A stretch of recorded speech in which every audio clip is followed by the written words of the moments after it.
Ryan Reynolds here from Mint Mobile with a message for everyone paying big wireless way too much. Please, for the love of everything good in this world, stop. With Mint, you can get premium wireless for just $15 a month. Of course, if you enjoy overpaying, no judgments, but that's weird. Okay, one judgment. Anyway, give it a try at mintmobile.com/switch. Upfront payment of $45 for 3-month plan, equivalent to $15 per month required. Intro rate first 3 months only, then full price plan options available. Taxes and fees extra. See full terms at mintmobile.com. Acast powers the world's best podcasts. Here's a show that we recommend. I'm Eden Scher. And I'm Brock Charlelli. We played best friends on The Middle. And became best friends in real life. We're here to rewatch The Middle with all of you. Each week, we'll recap an episode with behind-the-scenes stories, guest interviews, and what we think now, many years later. There's a lot to dive into, so let's get to middling.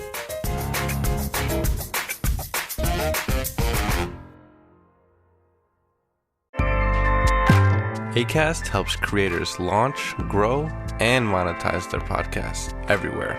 Acast.com. Blowing ad budget on metrics that look great till the CFO sees them. That's bull spend. And marketers are calling it out in Dashboard Confessions. I remember telling my boss, it'll be good for the brand, when leads were slow. Yeah, it wasn't. Cut the bull spend. LinkedIn lets you target by company, job title, and more. Advertise on LinkedIn. Spend $250 on your first campaign and get a $250 credit. Go to linkedin.com/campaign. Terms and conditions apply.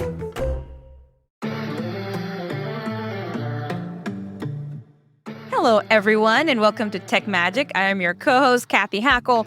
This is the podcast where we talk about innovation, technology, and boy, oh boy, do we have an episode for you today. As usual, I am joined by my co-host, Lee Kebler. Oh my goodness, Lee, Head for the hills, the sky is falling.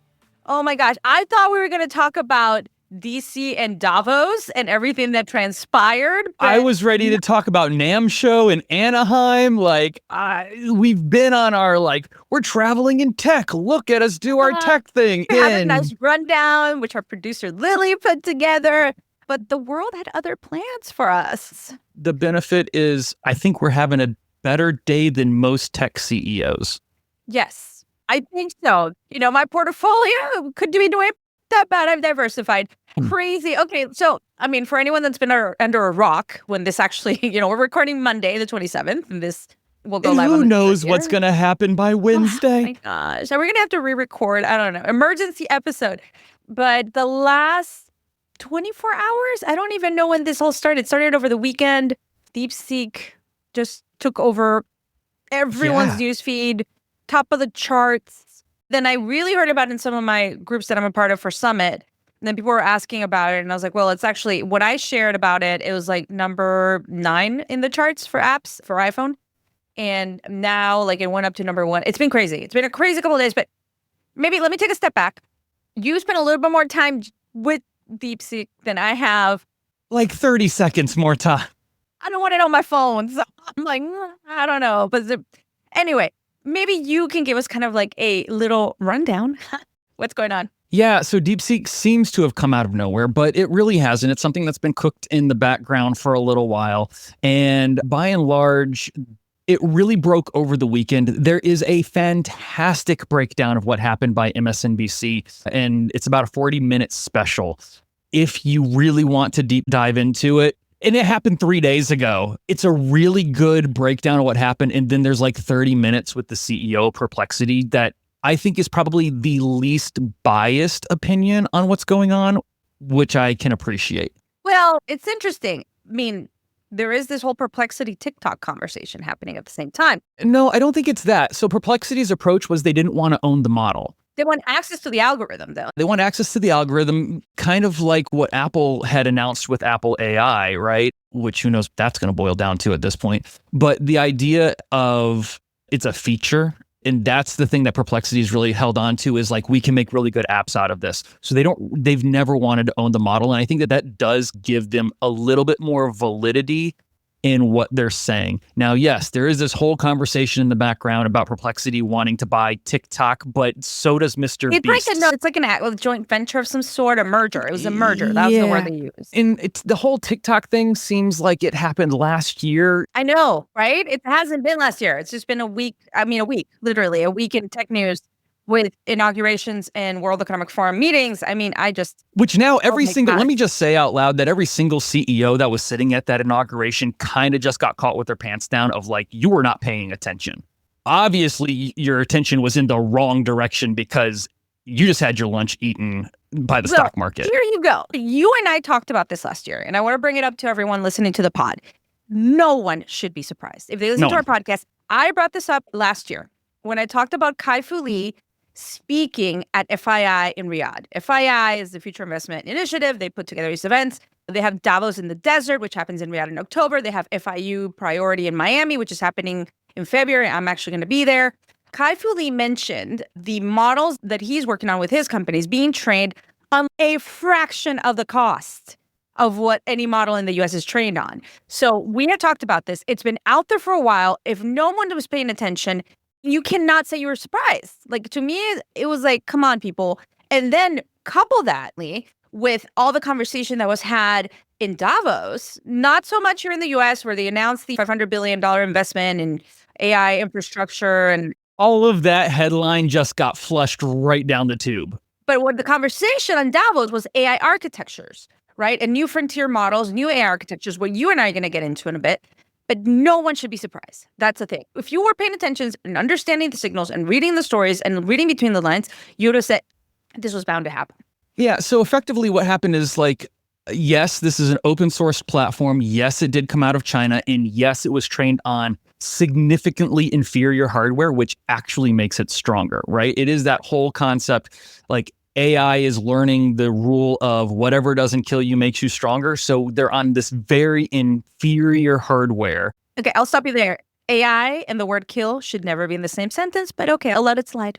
I don't think it's up to us anymore. We're fucked. It is so crazy what's going on. And so this hardware limitation actually led them to a better model creation. They open sourced it, so they were effectively able to pull from all types of inputs. They were able to spread and grow and collaborate quickly.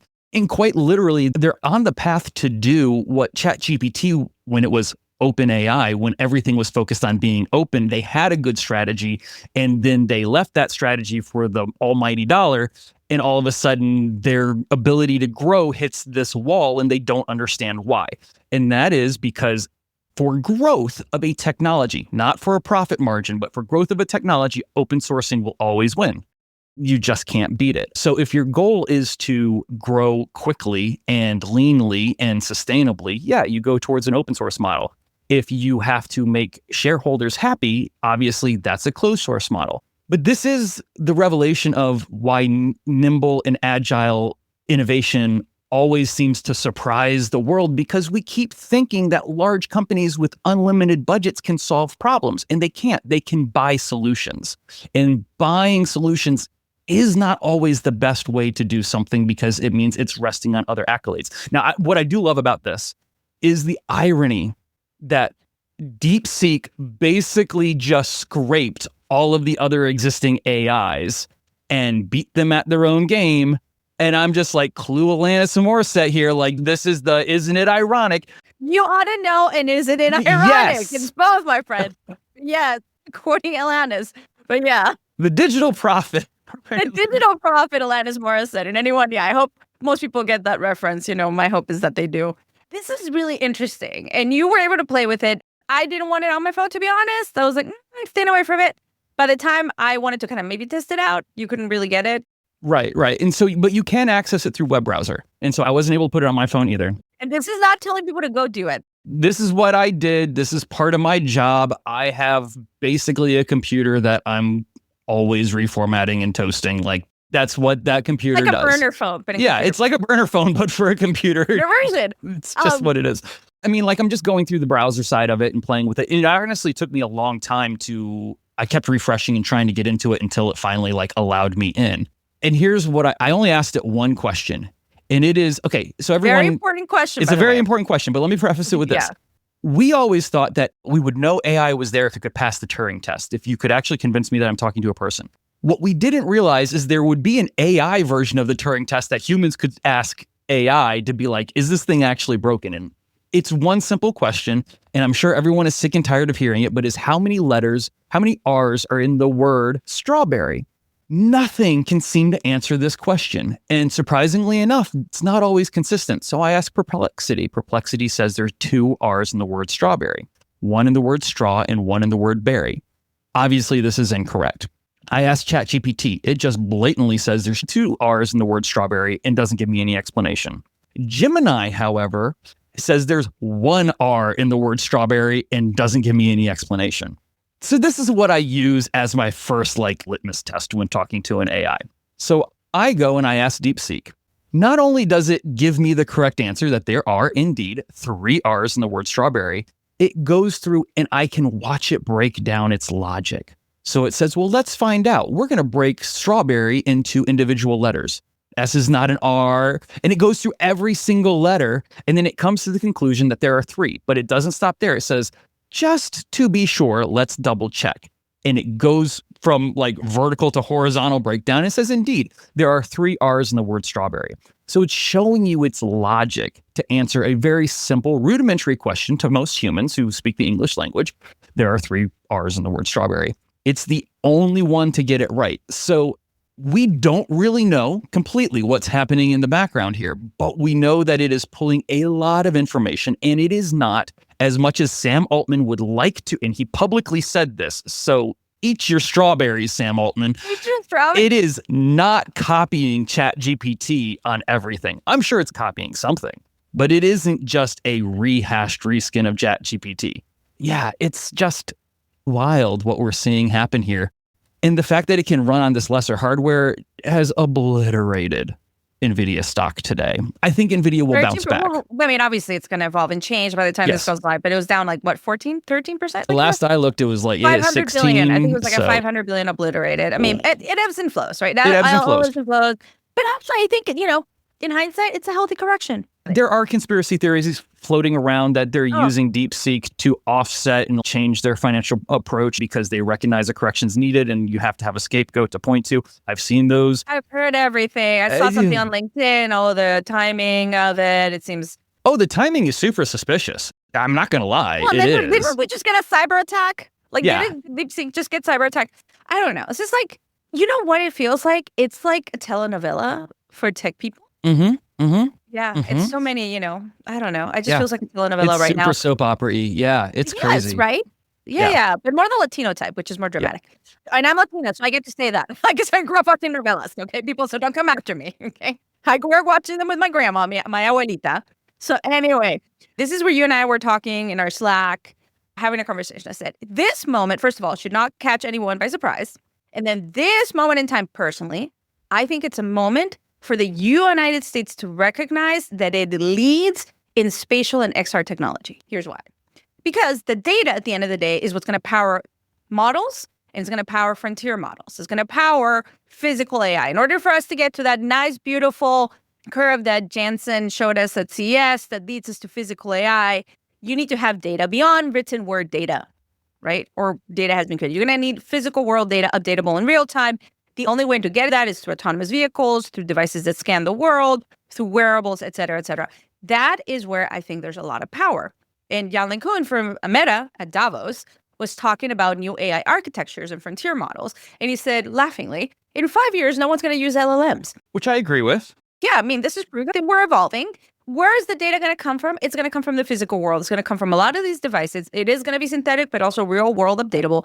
And that comes through the hardware. So if the data is the value, the gold, let's say, the devices are the containers that allow AI to see the physical world, that are going to allow the agents to do things for us in the physical world, that agentic intelligent layer, like my friend Trevor calls it. Regardless, software is huge. It's going to be incredibly important, but the hardware is important as well. So I'm right now in the process of writing, by this time when this lands, I hope it's out, I'm writing an op-ed about how the United States is a world leader. It's literally the world leader, XR and spatial, and we should work to continue being that leader. So I believe it is a time for the U.S. to double down on XR and spatial. So spatial computing, expanding computing into the physical world, new hardware devices, on-device AI, because I believe that that is where it's going in order to get to physical AI. Off my soapbox. What do you think? I want you to be correct, but I don't think I can answer if it is correct or not. Obviously, there's too much up at stake. And a big problem that we have, at least in the United States at this point, is, well, we've got it twofold.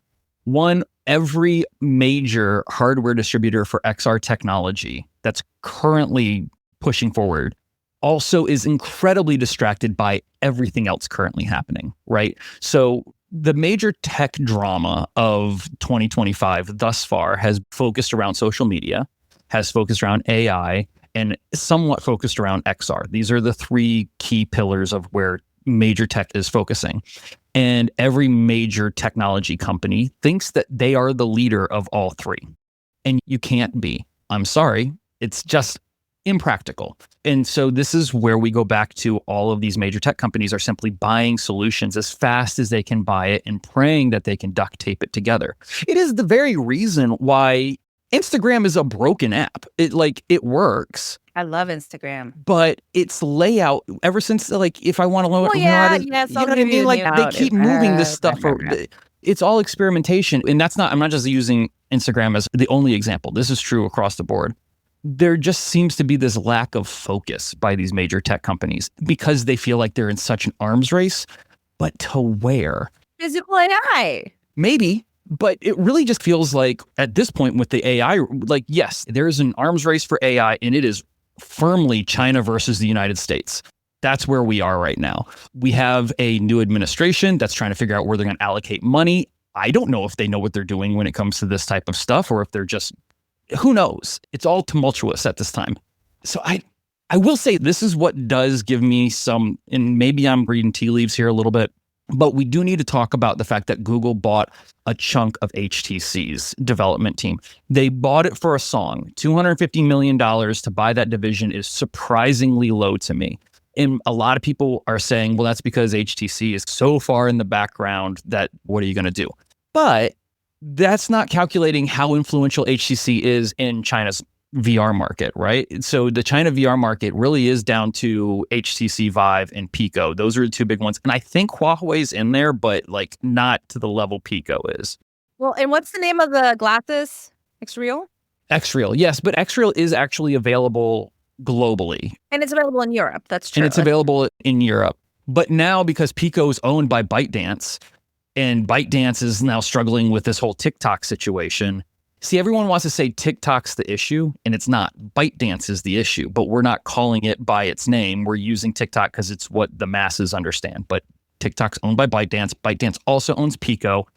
ByteDance is the Chinese arm that owns all of this. And so we don't really know what this means for Pico. So by Google taking HTC, or at least a part of HTC in, they very well could be establishing a bridge to still have influence in the XR market, not only in the United States, but also in China, and to build up a center, as well as their partnership with Samsung, which is South Korean. So there's a lot happening from a global economic scale here when it comes to XR hardware that is page 6 of the tech blogs.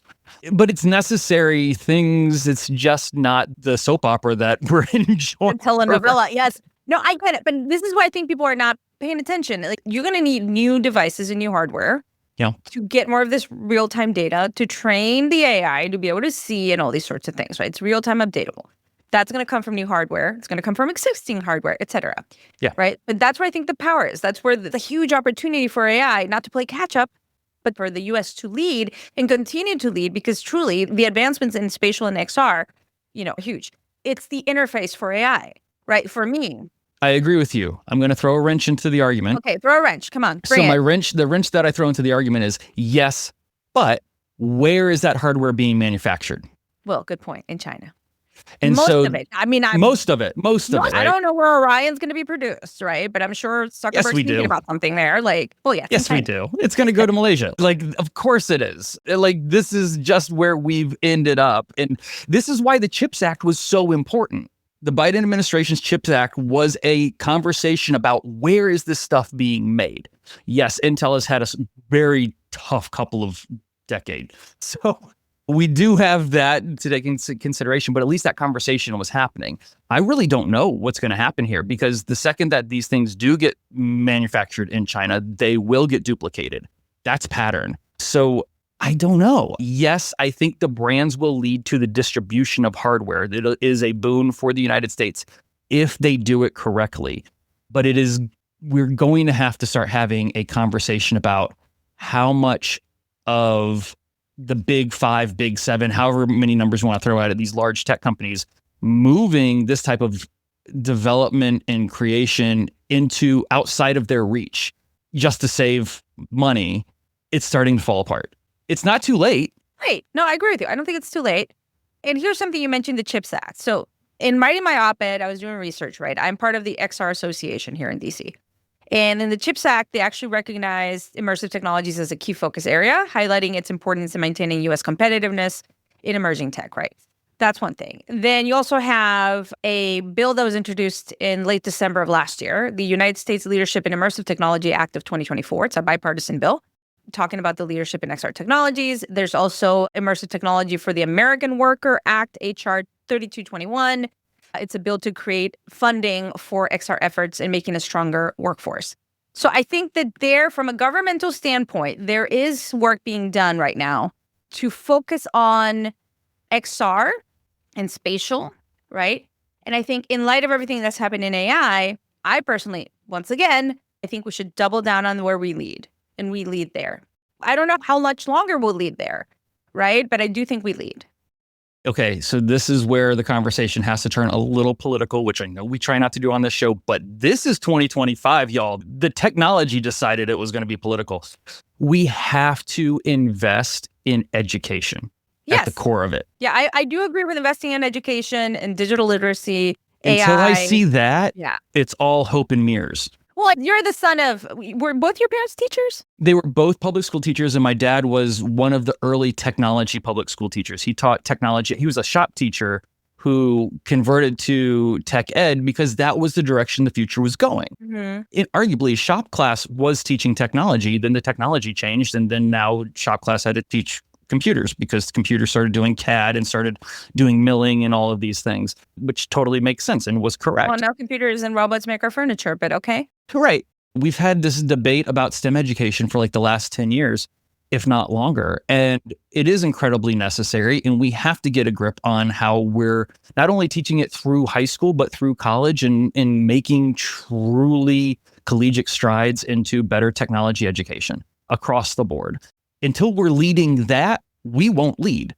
We have an opportunity to lead. And that's where my mic has to drop because it still takes people to move things forward. And I know that there are billionaires who are like, well, we can use AI to do that. But surprise, surprise, it didn't work. And it's only January. So this has just been a very rocky road. And if they're smart, they will get together and start working on hardware because it is an area that they can lead. It is an area where we have a lot going for.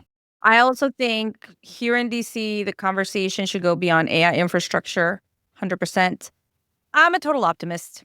Everyone that listens to this knows I'm an optimist. That's right? why I'm here. Yeah, exactly. Good cup, bad cup. I'm a glass half full kind of gal. One of the people that is potentially going to be confirmed in this new administration for the CTO role is someone that I find very interesting, that I think could possibly be a great person to lead that. So we'll see. We'll have to see. I remain hopeful in, possibly people that actually know about the technology jumping in and doing something good. And education, like you mentioned, is a big part of that. So I remain hopeful in the matter. So we'll see. We'll have to keep track of it. So let's go on break. And then when we get back, we'll talk a little bit more about everything that's going on in this space because it's just left and right. Tons of stuff moving. This message is brought to you by Warner Brothers Discovery Advertising. And this is more than an ad. This is an invitation to be part of the stories the world can't stop watching, to connect with moments that dominate the conversation, to participate in culture, not just advertise around it. With the most sought-after IP, passionate audiences, and an advanced AI-powered foundation, WBD advertising transforms attention into influence and impressions into outcomes. This is innovation. This is impact. This is opportunity. This is Warner Brothers Discovery Advertising. Visit advertising.wbd.com to learn more. Blowing ad budget on metrics that look great till the CFO sees them. That's bull spend. And marketers are calling it out in Dashboard Confessions. I remember telling my boss, it'll be good for the brand, when leads were slow.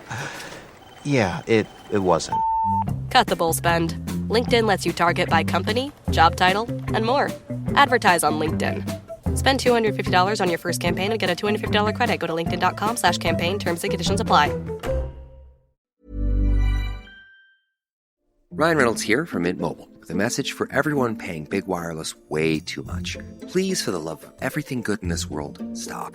With Mint, you can get premium wireless for just $15 a month. Of course, if you enjoy overpaying, no judgments, but that's weird. Okay, one judgment. Anyway, give it a try at mintmobile.com/switch. Upfront payment of $45 for 3-month plan, equivalent to $15 per month required. Intro rate first 3 months only, then full price plan options available. Taxes and fees extra. See full terms at mintmobile.com.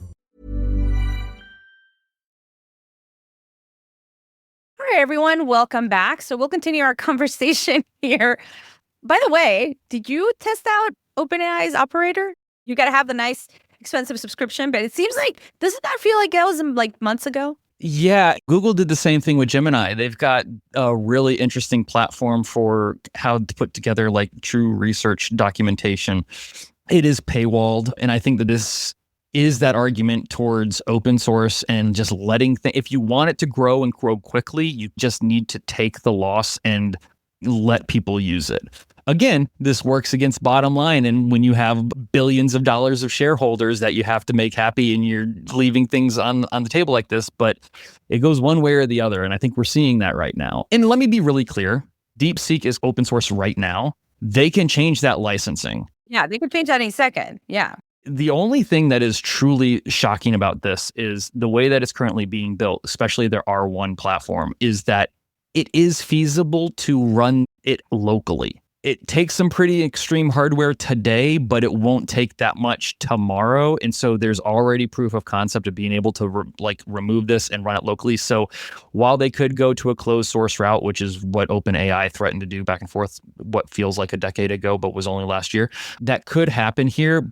But the genie's kind of already out of the lamp. So yeah, part of me is excited about it. Part of me is scared about it. Well, I mean, it accelerates innovation, right? And it makes people, you can't be comfortable anymore. No one can be comfortable anymore. And I feel like it's just desserts in a large way for a lot of large tech companies. You built a moat and now it's flooding and you don't have a bridge. And I talked to so many people in the AI space and the startup space, emerging tech. And one of the big questions is like, okay, great. I love your idea. What kind of moat do you have? Right. Don't know. Like maybe 18 months, 24 months. Yeah. I mean, the moats are getting shorter and shorter. So creating these ideas, I don't know. It's just a really interesting moment for anyone in the space, especially if you're an early stage startup. I think these large tech companies are going to have to take a different approach, right? Like McDonald's didn't invent the hamburger, but they perfected its distribution and made it available to everyone. And for whatever reason, technology companies don't see it that way. But DeepSeek seems to. And I know it sounds like I'm a DeepSeek fanboy. I'm not. You're not. You literally played with it how long? Come on. Like a couple minutes. I'm simply looking through their Git repository, seeing how it's built, watching how it's distributed, and going, oh, this really is a paradigm shift to the approach of we don't want to own the model. We're just going to make that available to everyone, and then we inherit everyone, which is historically how the internet happened. Everyone who is like, wow, how did we get so lucky with like how open the internet is? Well, it was made by a bunch of educators who colleges linking together, and this is just wanting how it was. To share information for the greater good and for more people, right? And I always had it in the back of my head, believing that AI was a feature of like, it has to have. That is a feature, not a product. It has to have that type of approach. And where is that freedom going to come from? And this is proof in that pudding. So it's a wait and see, but I don't see how it goes away. And this isn't as easy as, oh, it's coming from China. The administration can just turn it off like they threatened to do with TikTok.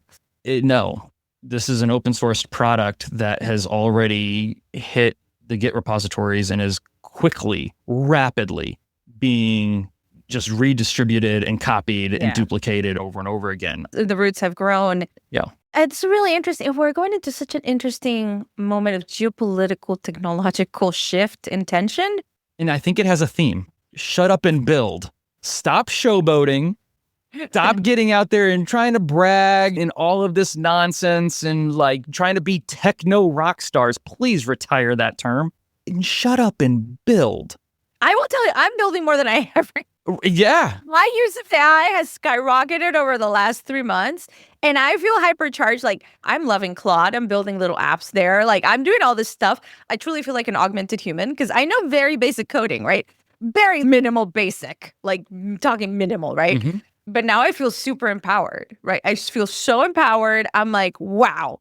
Like, I'm doing all this stuff I would have never guessed. I would have never guessed I would be doing these things. And the R1 model has the ability to put normal people in charge of what models they're using.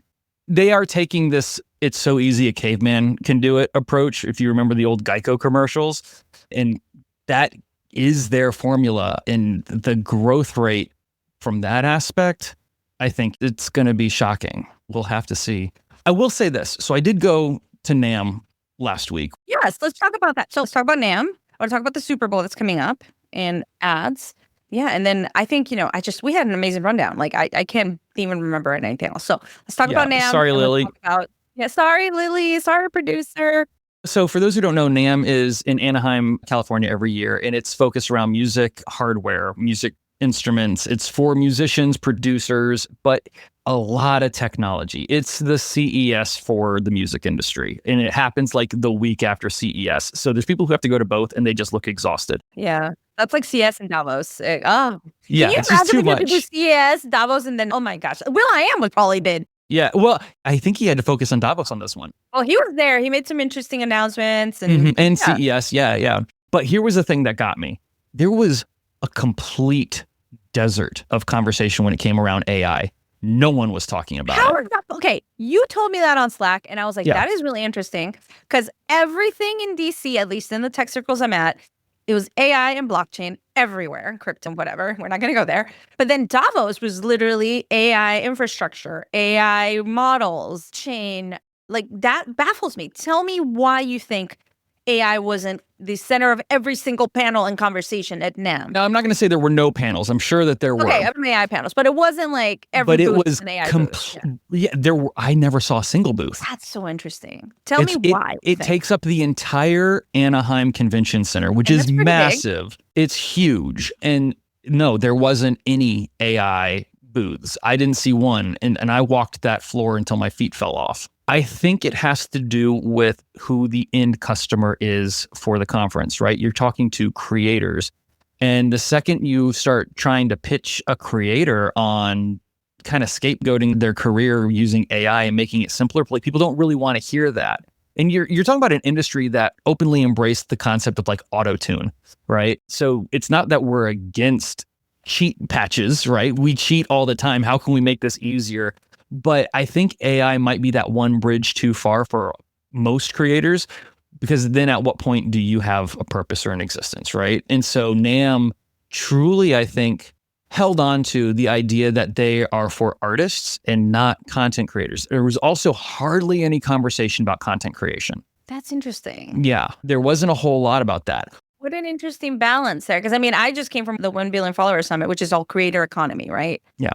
And then TikTok is literally creator economy once again. And you had, And this was more about the artist and your sound and the imperfection of art. And what I did see a lot of was micro hardwares. So the shrinkification of hardware, things that used to take up a lot of space, getting smaller and smaller, to the point where almost comedically small, but still entirely functional. Something out of an Austin Powers movie? Yeah, or like, is this a school for ants type thing? Like, yeah. A new company that I'm becoming a little enamored with called Hercules in the DJ market, obviously that being my background in DJing, music creation, making very small hardware that does the same thing that the large hardware behind me does, but is super portable, ultra portability. Korg released a lot of ultra portable stuff. They're a major player. Roland, which is also a major player, released a lot of portable stuff in bringing things to the modern era of having unlimited control, but not AI. And that was very surprising and weirdly refreshing because you saw innovation, true innovation that wasn't just like, let the computer do what you want to do. It was more, how can we open up the freedom to where you can do the same type of work, practice, creation in your studio, but also at a park bench or on a bus at a bus stop. Yeah, it was very refreshing. I love it. It's a little bit poetic and beautiful. Yeah. Like, that's what the focus was. It wasn't on tech for the sake of tech, for the sake of AI, because I feel like that's a lot of what's going on. I did see some VR, so that was neat. So a company called DJ has partnered with and this was really the big AR VR approach, has partnered with Meta and also with a hardware company called Reloop. And they've been working to bringing the DJ experience into Meta's Quest 3, but also Bluetoothing your hardware and making it something that is more performance focused. And there are great companies or software development companies that have been working on this. TribeXR has been really putting together the idea of like throwing concerts inside of the metaverse, inside of VR. And I think it's just a matter of time that we start seeing those things pop up in the larger gaming engines, like for Roblox or for Fortnite or things like that. So that was a really eye-opening experience as well. Oh, that's great. I mean, I think it's wonderful that you went and had this really interesting experience. I do want to mention something because, a lot of people in brand and communications listen to this. Our friends at Obsess got acquired by Infinite Reality. So Neha and the team over there, congratulations. I'm excited to see that. They've been doing cutting edge work in virtual worlds, whether it was on the browser, whether it was Roblox. They've done things in the Vision Pro. They were part of the Delta keynote. Full disclosure, I invested in them through the Women in XR Fund. So I am so happy about that acquisition. But yeah, I'm super proud of Neha, the CEO, and this acquisition speaks volumes about the work this woman has done, where I think immersive commerce and new commerce models are going, and also brands embracing virtual commerce and virtual worlds. So excited about that. Any comments? I think we're going to continue to see these type of like companies acquire each other. And I'm starting to even notice the acquisitions that are happening on a smaller scale. Smaller companies creating areas to envelop other companies. I do think like Infinite Reality and Obsess is a great example of that. And that's going to snowball to the other thing, right? And that it does eventually, all paths lead upward, which is great. And one company learns from the other. So we'll see what happens. Yeah, so that's great. Super Bowl's coming up. I am really interested in seeing what we're going to see in the ad space from a technology standpoint. I'm sure it's going to be loaded with AI ads, AI this, scan the QR code for AI talks to you. I was watching the playoffs between the Commanders and the Eagles. Sadly, Commanders lost. By this point, everyone knows that happened. The Eagles are going on. But there were some really interesting ads. There were like Instacart, I don't know, and it all makes sense in, the day of the Super Bowl. So I think we're going to see interesting use of technology. I'm talking to a few people about some of the emerging tech brands who might have ads, like new players that you wouldn't think would have an ad in the Super Bowl. You might see some of these brands have ads in the Super Bowl. I think we're going to see tons of AI, immersive. I think we're going to see glasses. I think we're going to see really interesting stuff commercial-wise in the Super Bowl. I have no reason to actually believe this, but I have this hunch that there's been talks about Meta's next set of smart glasses being Oakley, and I feel like we're going to hear about that at the Super Bowl. I'm just thinking out loud here. It seems like a good place to announce because Oakley is so well attached to sports as a brand. That connection just makes too much sense. So we'll see. I just feel like that's going to happen. There are announcements coming. They had some ads, I believe it was last week. It seems like a million years ago, with Chris Hemsworth and Chris Pratt with glasses and said Ray-Ban. So there will be certain news coming pretty soon that is all going to tie things together. So once again, very important, I think, the U.S. doubling down in this moment of XR and spatial, which is hyper-powered by the feature that is AI. Right? So, yeah, right. Anyway. Because it's a feature, not a product. Not a product. I think we talked about it already. So anyway, I think that what is going to happen next week, who knows? I don't even know what's going to happen tomorrow at this point. It has spiraled so quickly. So we're just keeping up. It wouldn't surprise me if we don't have to do a supplement short version of the show before this even goes live. But it is going to continue to rock a lot of our local companies. local meaning United States-based U.S. companies. I'm guessing there's probably a lot of those companies regretting their layoffs last year right about now. Serves you right. Which is good, though, because then hiring can pick up again. It is. It can. But will anyone trust them? Well, baby got to eat, so you got to go work somewhere. That's true. That's true. You got to go. It's 100% true. All right, so before we head out, let's go to our producer, Lily, with Dispatch from the Fringe. Flowing ad budget on metrics that look great till the CFO sees them. That's bull spend. And marketers are calling it out in Dashboard Confessions. I remember telling my boss, it'll be good for the brand, when leads were slow. Yeah, it wasn't. Cut the bull spend. LinkedIn lets you target by company, job title, and more. Advertise on LinkedIn. Spend $250 on your first campaign and get a $250 credit. Go to linkedin.com/campaign. Terms and conditions apply. Ryan Reynolds here from Mint Mobile. I don't know if you knew this, but anyone can get the same premium wireless for $15 a month plan that I've been enjoying. It's not just for celebrities. So do like I did and have one of your assistants switch you to Mint Mobile today. I'm told it's super easy to do at mintmobile.com/switch. Upfront payment of $45 for 3-month plan, equivalent to $15 per month required. Intro rate first 3 months only, then full price plan options available. Taxes and fees extra. See full terms at mintmobile.com. Acast powers the world's best podcasts. Here's a show that we recommend. Hey everybody, I'm Naomi Ekperigin. And I'm Andy Beckerman. We're a real-life couple and a real-life couple of comedians. And we're the hosts of the podcast, Couples Therapy. We're the only comedy relationship podcast ever. Yeah, I said it. And we're so good, we've been written up in both the New York Times and we made Grindr's list of top podcasts. Yes, we're giving you that high-low appeal. Trust. On the show, we talk to guests like Bob the Drag Queen, Angelica Ross, Bowen Yang, Janelle James, Danny Pudi, Darcy Carden, Paul F. Tompkins, and more. All about love, mental health, and everything in between. And we answer your relationship questions. We are two unlicensed comedians just trying to help you out. So open your hearts, loosen your butts, because we got a lot of laughs and a lot of real talk just for you. Download Couples Therapy wherever you get your podcasts. Acast helps creators launch, grow, and monetize their podcasts everywhere. Acast.com. Hello, Cathy and Lee. Welcome to this week's Dispatch from the Fringe, where I have a story for you from Channel News Asia, where author Grace Yo goes to Singapore and learns how to drive a city bus on Roblox. Okay, not exactly does she do this, but she does go to Roblox and takes a training course where bus enthusiasts have created a fictional town of Bo Sham. It's created by the Tower Transit Singapore Roblox community that simulates actual roads, traffic rules, and even has a bus depot in Singapore. So the author describes how she's trying to learn how to drive the city bus and found it more difficult than she thought. But that the whole Roblox experience has actual bus lanes, white dotted lines, and double yellow lines with traffic junctions, and it's framed by an urban uniformity of the Housing Development Board.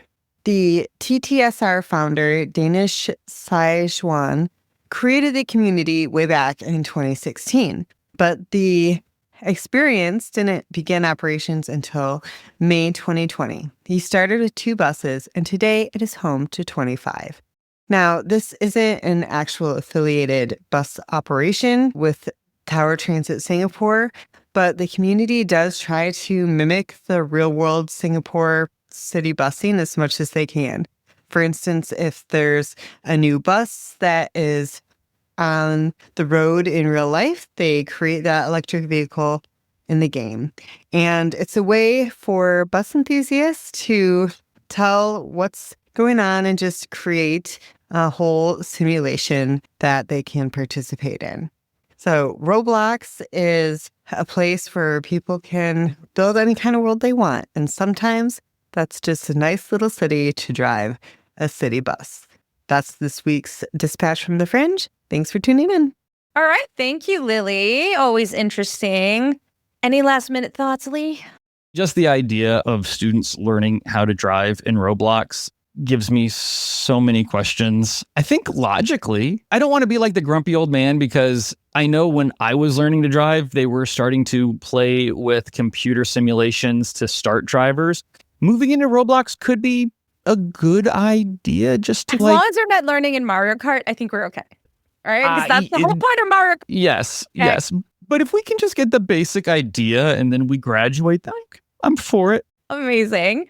Okay. Any last minute things? I know you always want to. Yes. Before we go, I always leave with a music recommendation. This one is going to seem completely out of left field, and it is only because of my Instagram blowing up over the Pac-Man beat that I even think about this album. So before we go, I want to recommend a really fun one.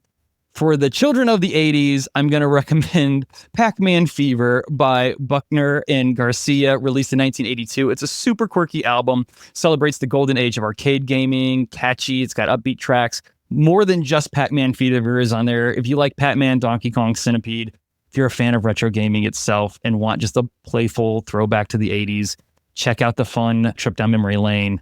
Go just look it up. Pac-Man Fever, Buckner and Garcia.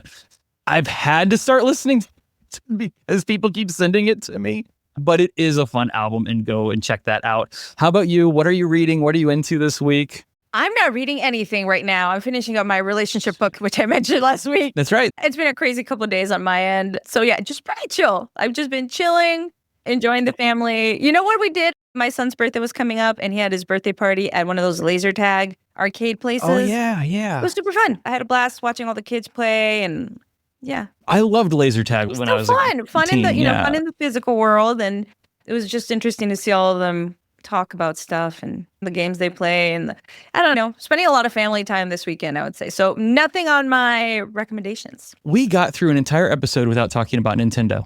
Okay, no, not anymore, because you mentioned Nintendo. Do we have to talk about the Switch? Didn't we already talk about the Switch? We already talked about the Switch. There's nothing to talk about. Like, we actually got a week of Nintendo free free content for you. Almost Nintendo free content. Almost. It's news that there was no news. Let's just There's news that there's no news. Well, anyway, Lee, read us out. All right. Thanks for tuning into Tech Magic. We always invite you to come to the tech, stay for the magic. I'm Lee Kebler here with the incredible Cathy Hackl. Special thanks, as always, to our producer, Lily Snyder, and to Adweek for bringing this show to you. If you'd enjoyed today's episode, please leave us a review. Let us know your thoughts. We love hearing from you. We love connecting with you. Just search for Tech Magic, Cathy Hackl, or me, Lee Kebler. You'll find us on your favorite social platform. Until next week, thank you.